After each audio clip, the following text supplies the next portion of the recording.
Hey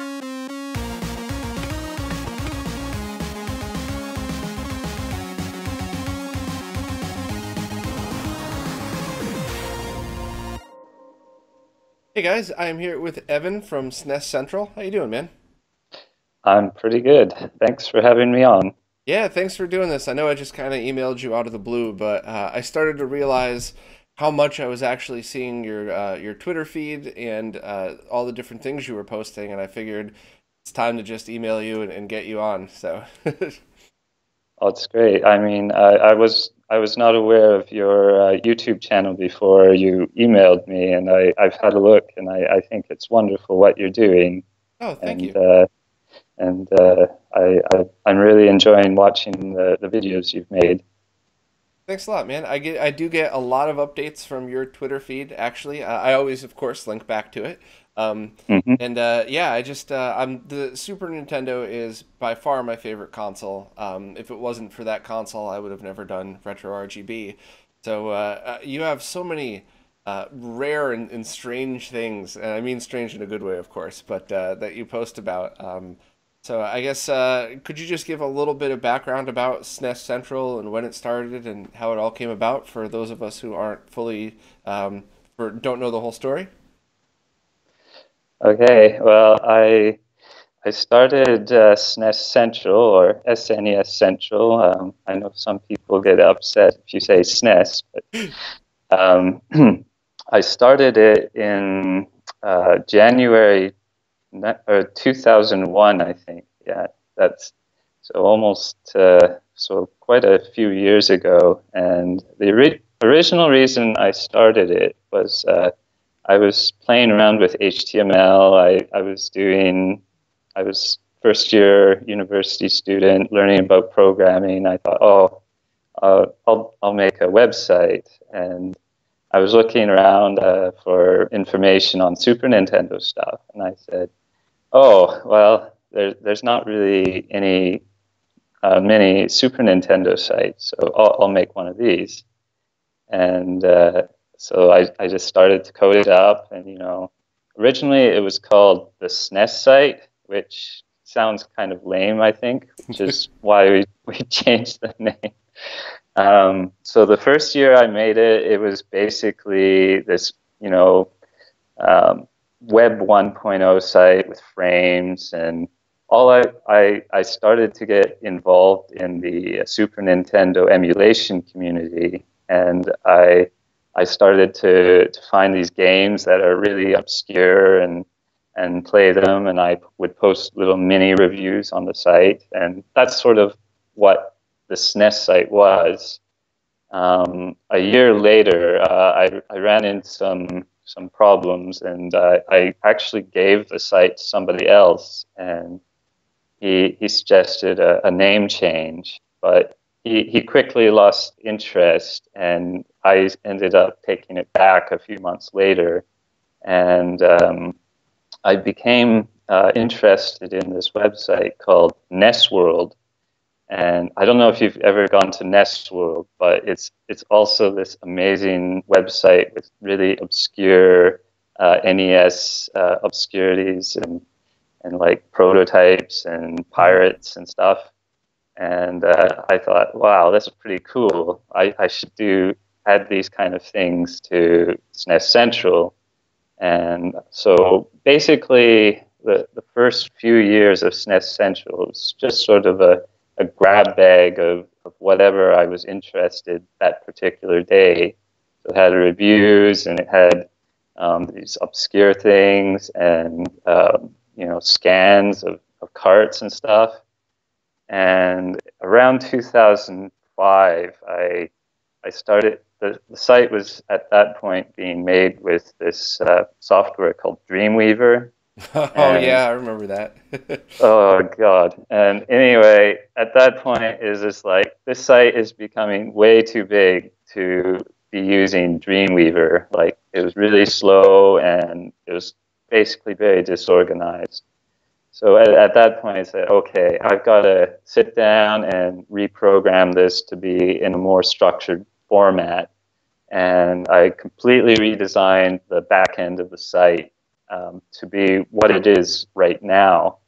And that took about a year because I was in my last year of my undergraduate degree, and I just didn't have any time. So I relaunched it and sort of basically what you see now is pretty much exactly what it was then, just with more stuff. And around 2006, I believe, is when I really started to get into prototypes.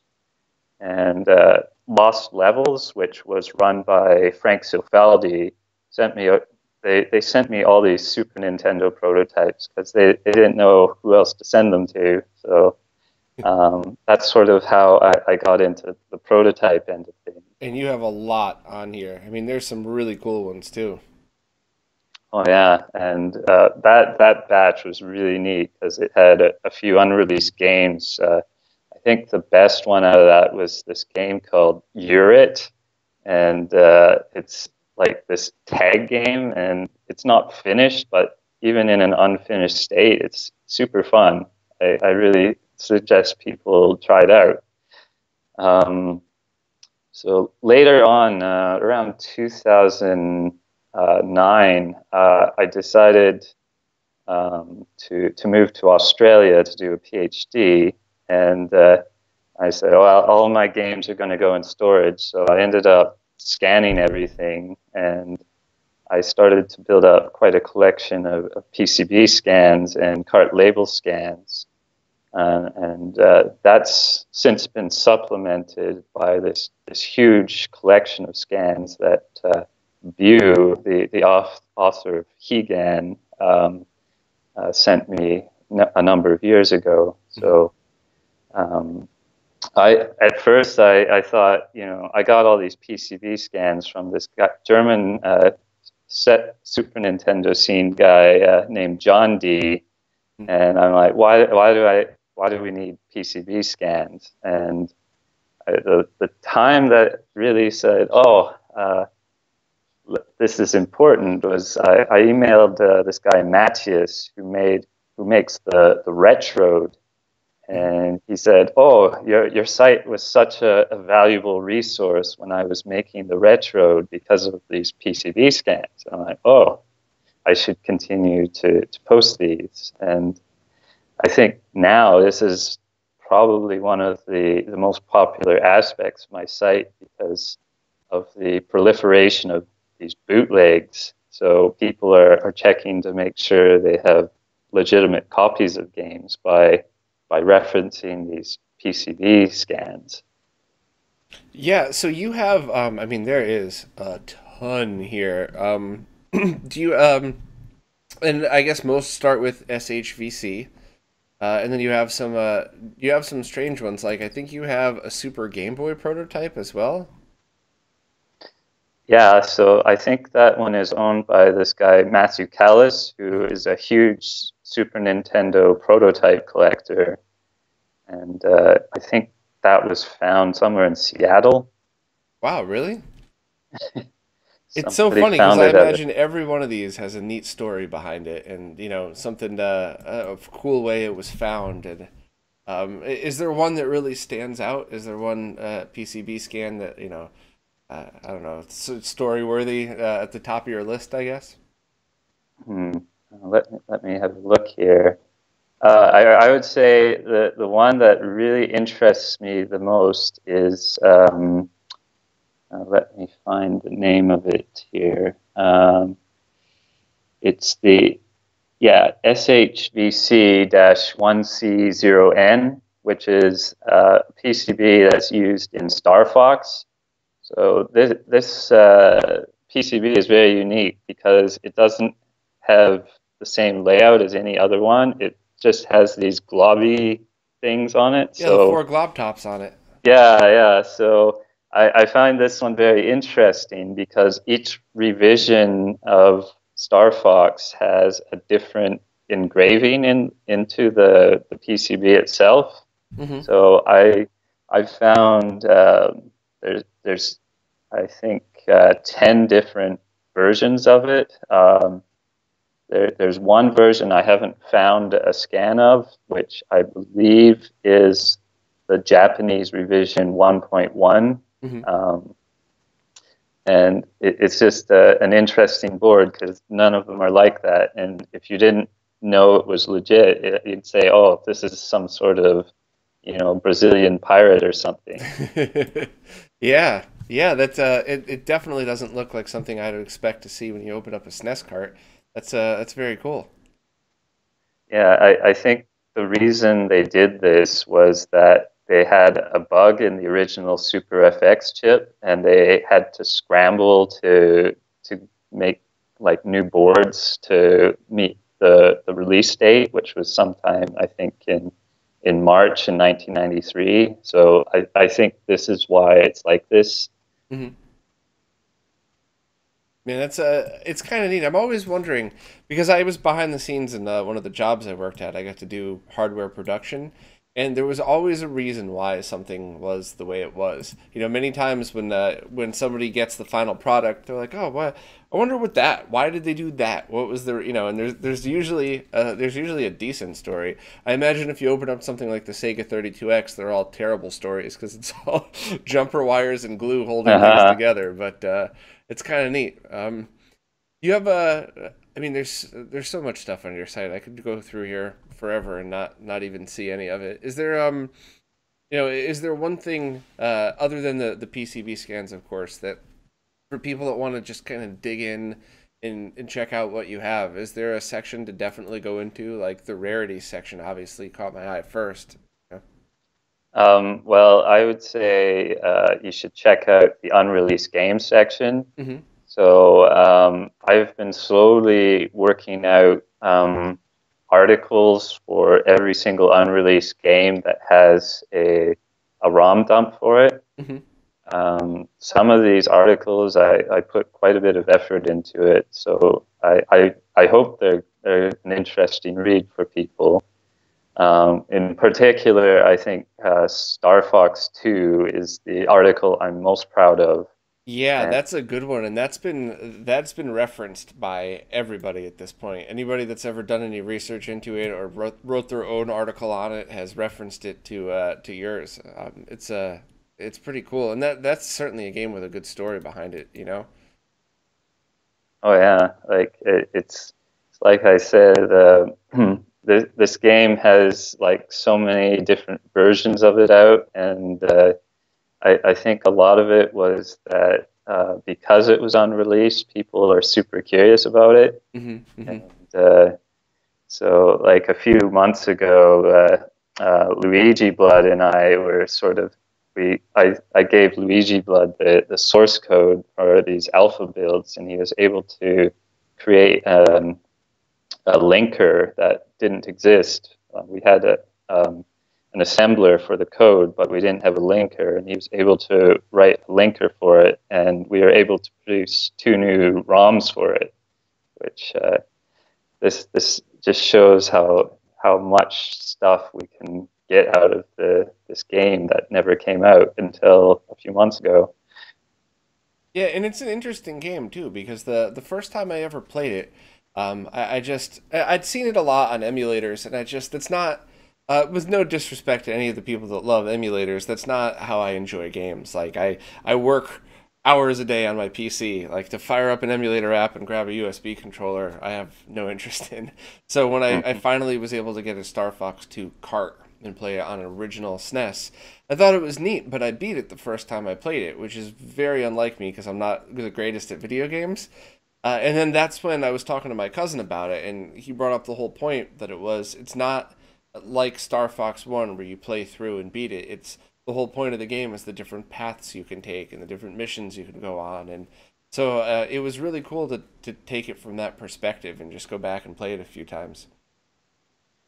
Mhm. But I would Yeah, definitely call this the definitive Star Fox 2 article here. This has got everything you could possibly need to know about it.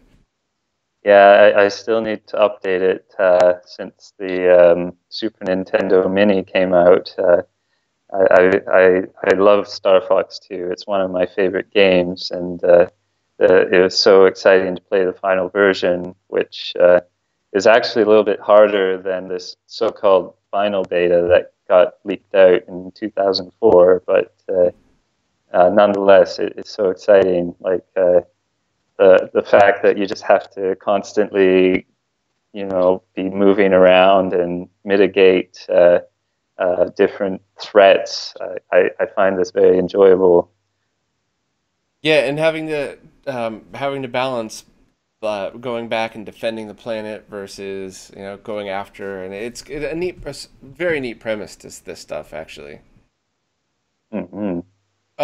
So out of the homebrew stuff that I've seen, you have a bunch listed on here. Where did those come from? Are those things that you worked on with people, or are they just carts that you had found over the years? The homebrew section, I would say this is very incomplete. I mean, I didn't make any of these. Um, some of them I was trying to find the earliest example of a SNES homebrew. So one day I just went through these old scene release archives that I had, and Mhm. I found the earliest thing. And there's a couple of others. Like the demo scene still sometimes pumps out these really neat software demos for the Super Nintendo. Yeah, Another I'm one, seeing a couple listed here that were from 1992, which is strange because it's I wouldn't think that early in the SNES's life that people were hacking it to play these games or to play their homebrew on it.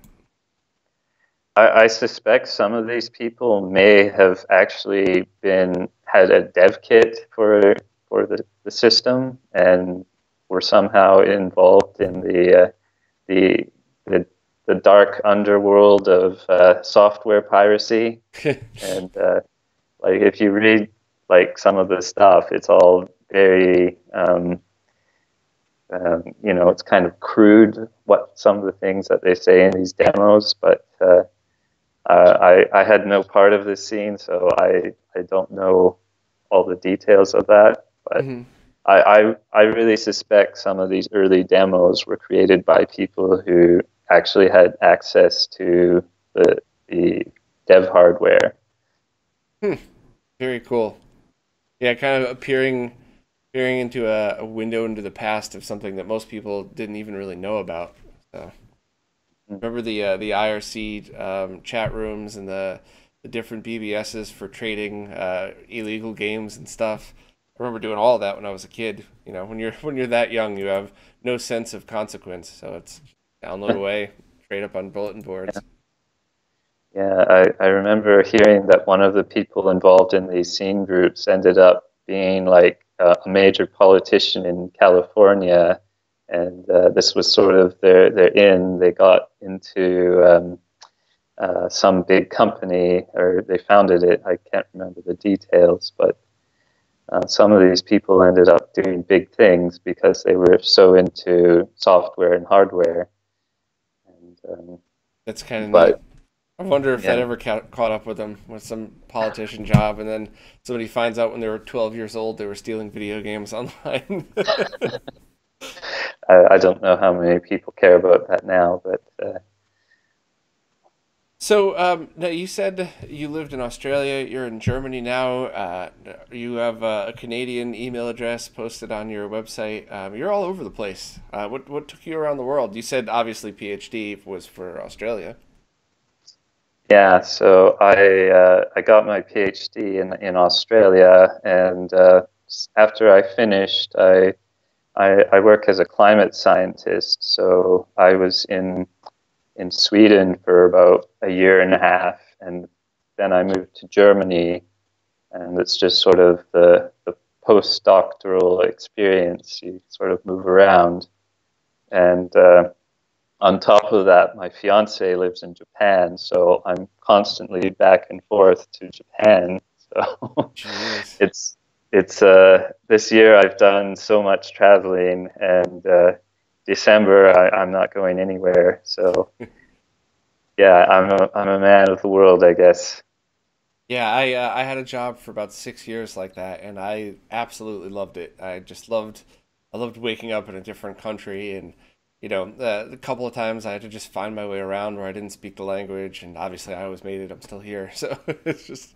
But that stuff's always interesting. A climate scientist, though, how pissed off do you get at the flat Earth people?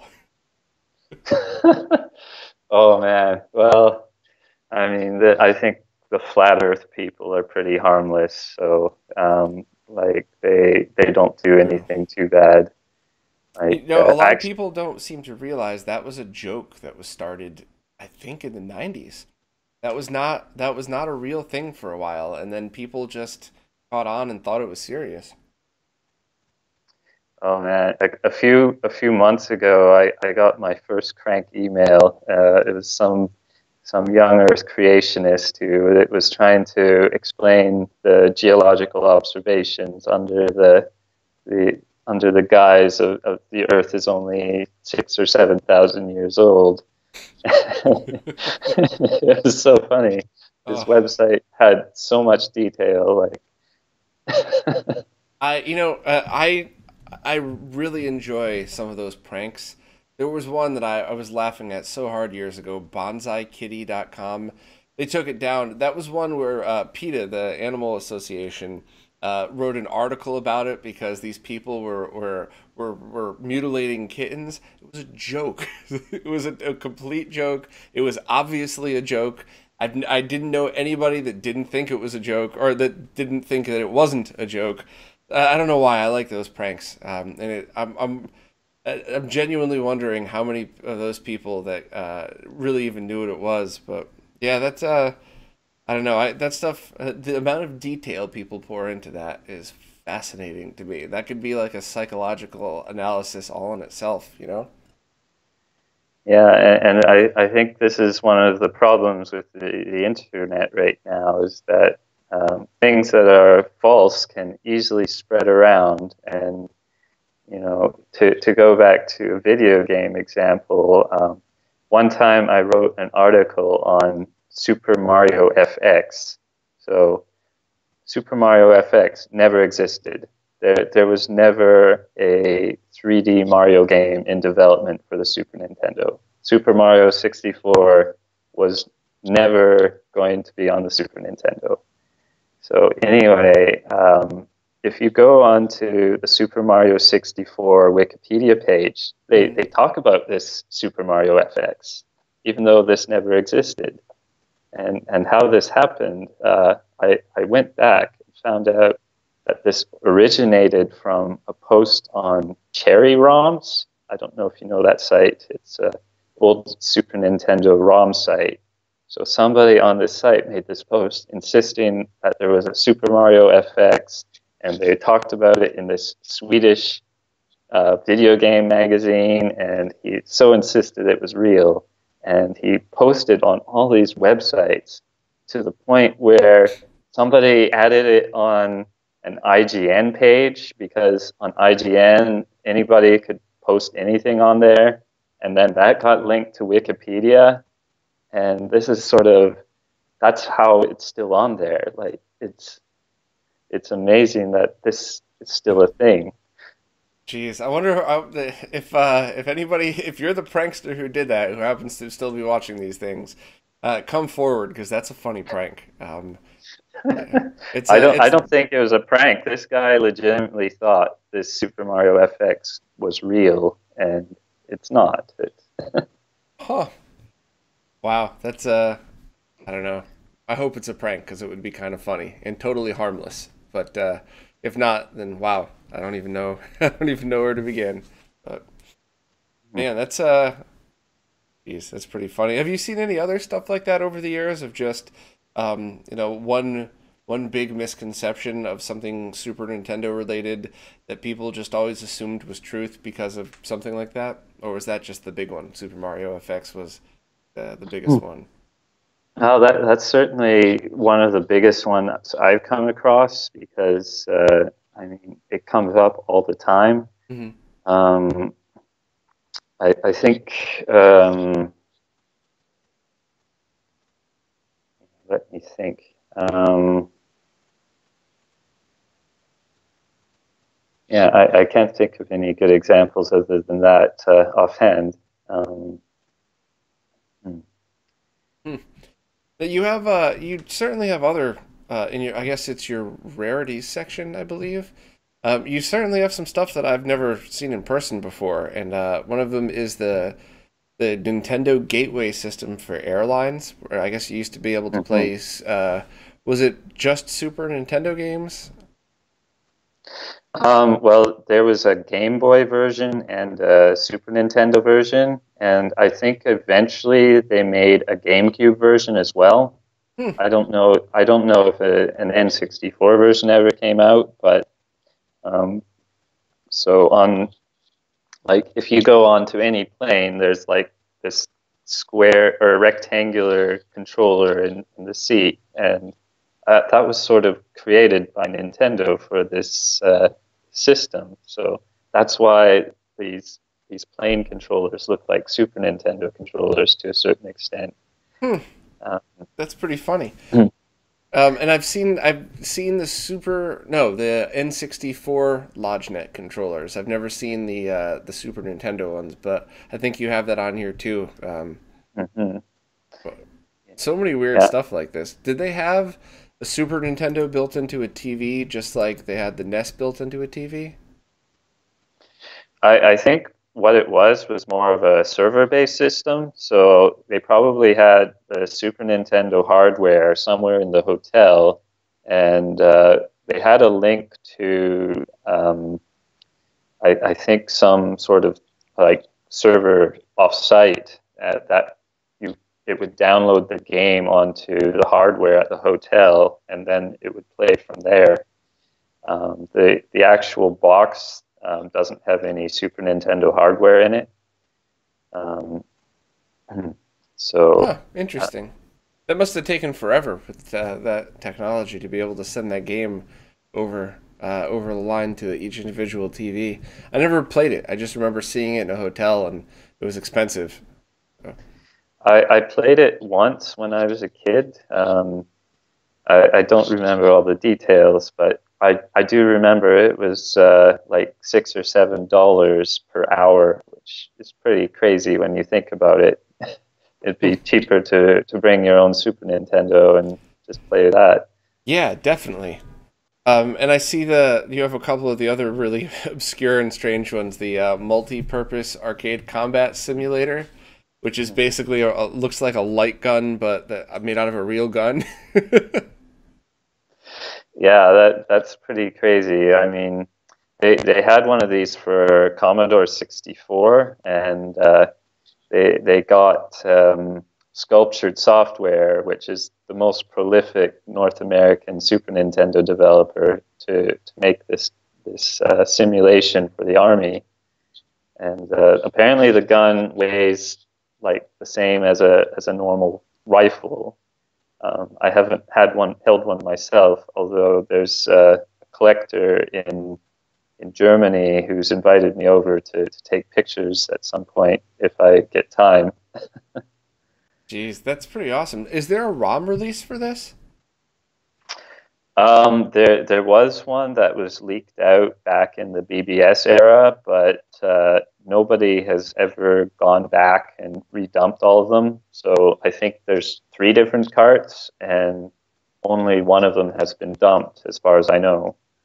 Geez, But the that's problem something I think is, would be a lot of fun to play on because as long as you could have I imagine like the Konami Justifier would probably work fine if it's a standard light gun.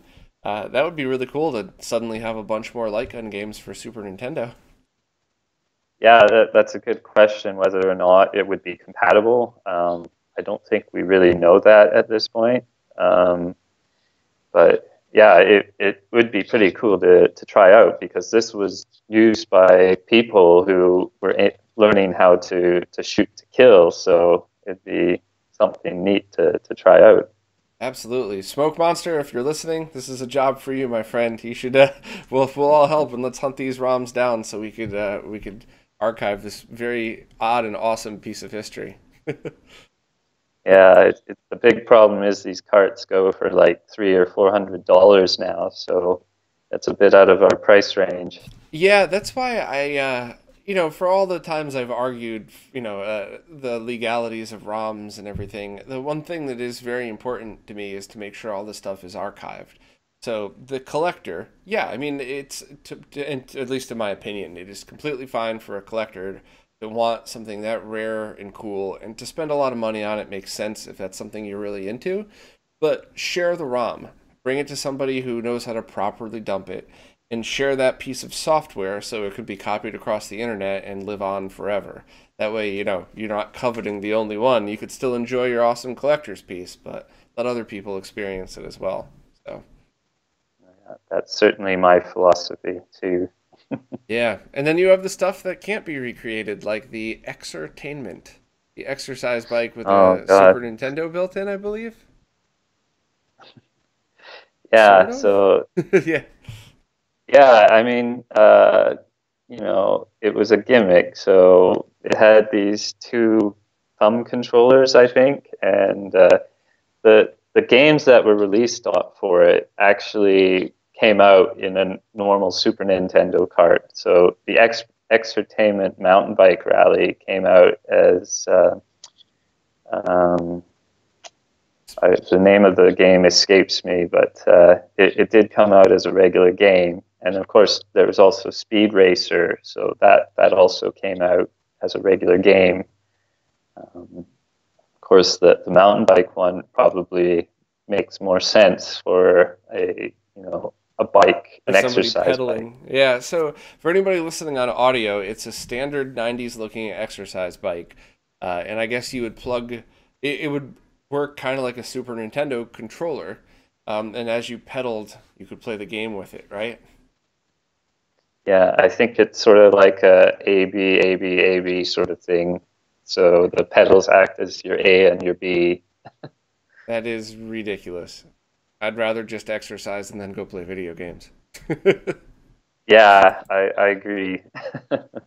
Man, out of all the rarities, did we cover the crazy ones, or is there one that really stands out that I should talk about? I mean, I But guess the Star Fox competition. Could you talk a little bit about that? Because I've played the game, but I guess I don't really know the full story behind it. well, the Star Fox competition. So Nintendo used to have these competitions every year. So they had the Nintendo World Championship and whatnot, and they did this one sort of, I believe, as a promotion for Star Fox. So this version of Star Fox, it has like the first two levels plus a bonus level, which is not in the final game, I believe. And of course, it's time, so you can only play for 5 minutes, I think. And so I bought that myself. So everything on here is my own scan, Hmm. and it's. I mean, I prefer Star Fox 2 over Star Fox, but it's kind of neat to have sort of this competition where it actually keeps a score, which regular Star Fox doesn't really do, I guess. Mm-hmm. And it's same thing with the Donkey Kong Country competition cart. Like that was made for I think the Blockbuster, some Blockbuster competition. So they had the cart set up in Blockbuster videos, and there was the prize for winning was to go to GamePro Mm-hmm. and spend a day there. And the two winners got to, there's a Genesis winner and a Super Nintendo winner, and they got to have their reviews of Virtual Fighter Remix on in GamePro or something. Mm-hmm. I So vaguely remember those. I also vaguely remember Blockbuster. It's going to be it's not too many years or too many more years to go before Blockbuster is almost completely forgotten about. But yeah, geez, that's a very interesting piece of history. So, mhm. and I see on the site you have uh, pictures of the smocks, the aprons that the employees would have to wear during the competition, and of course the very funny looking title screen with Slippy when he says "Time's up" with his big frog eyes pointing out. It's kind of funny. Yeah, I was very lucky when I met or when I made this article. I was a member of this forum of this website called Digital Press, Hmm. and back in the 2000s, that was the go-to forum for retro gaming. And so, if you wanted to do research for an old game, there would be people who had all this weird stuff. So this apron was actually um, owned by somebody who worked at this competition, Oh, that's and awesome. so he sent this to me, and we still sometimes talk on IRC too. So Hmm. Yeah, I actually interviewed a while back Joe, the owner of Digital Press Games and one of the original founders of that forum, and it's very cool to see so many of the things that I've been a part of since I was a kid. Just how we're all adults now, and some of us are still part of the game. It's kind of neat to see how we've all progressed. yeah, well, I've been working on SNES Central for 17 years, and I don't see that ending anytime soon. Yeah, well, by all means, please keep it up. It's been an invaluable place to find a lot of information. And for people that want to be kept in the loop, definitely follow you on Twitter because you post a lot of the new stuff that you add to the site right on there. So anybody that wants to be kept in the loop immediately, that's definitely the best way to do it. Is there any other place to follow you on? Um, yeah, I would say Twitter is probably the best way to get a hold of me. Okay, or IRC when you're on All right. it. Yeah, I have SNES on Freenode, so you anybody's welcome to go there.